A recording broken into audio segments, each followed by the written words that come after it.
Assalamualaikum warahmatullahi wabarakatuh. Saya Anugrah Syifa Zahra dari kelas 5F ingin mempresentasikan materi unit 2 yaitu manusia sebagai makhluk individu atau sosial. Membahas manusia sebagai makhluk individu, apa itu yang disebut individu? Individu berasal dari bahasa Latin yaitu individuum yang berarti tak terbagi. Kata individu merupakan sebutan yang dipakai untuk menyatakan satu kesatuan yang paling kecil atau terbatas. Kata individu bukan berarti manusia secara keseluruhan yang tak dapat dibagi, melainkan sebagai kesatuan terbatas, yaitu perseorangan manusia. Dari sini dapat dikatakan bahwa individu adalah seorang manusia yang tidak hanya memiliki peranan khas di dalam lingkungan sosialnya, melainkan mempunyai kepribadian serta pola tingkah laku yang spesifik dalam dirinya. Manusia sebagai makhluk individu memiliki unsur jasmani rohani, unsur fisik dan psikis, unsur raga dan jiwa. Seseorang dikatakan manusia individu manakala unsur-unsur tersebut menyatu pada dirinya. Jika unsur tersebut tidak menyatu lagi, maka seseorang tidak disebut sebagai makhluk individu. Sebagai makhluk individu, setiap manusia memiliki keunikan dan ciri khas tersendiri. Tak ada yang sama persis. Seorang individu adalah perpaduan antara faktor fenotip dan genotip.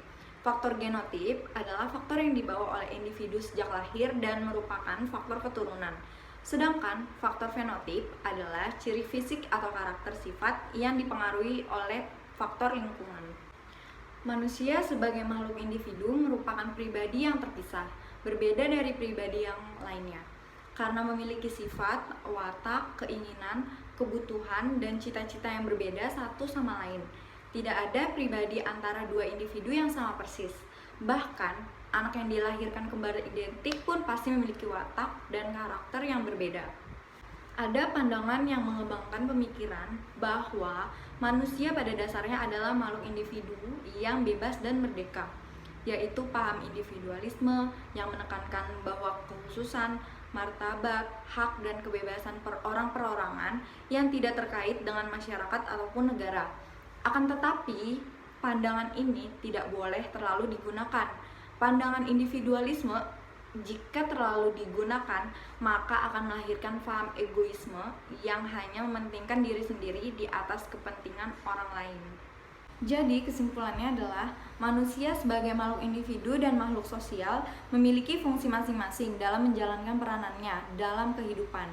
Sebagai makhluk individu, manusia merupakan bagian dan unit terkecil dari kehidupan sosial atau masyarakat. Dan sebaliknya, sebagai makhluk sosial yang membentuk suatu kehidupan masyarakat, manusia merupakan kumpulan dari berbagai individu. Kita sebagai manusia tidak dapat hidup sendiri karena kita membutuhkan satu sama lain. Sekian dari presentasi materi saya. Jika ada kekurangan atau salah, mohon maaf.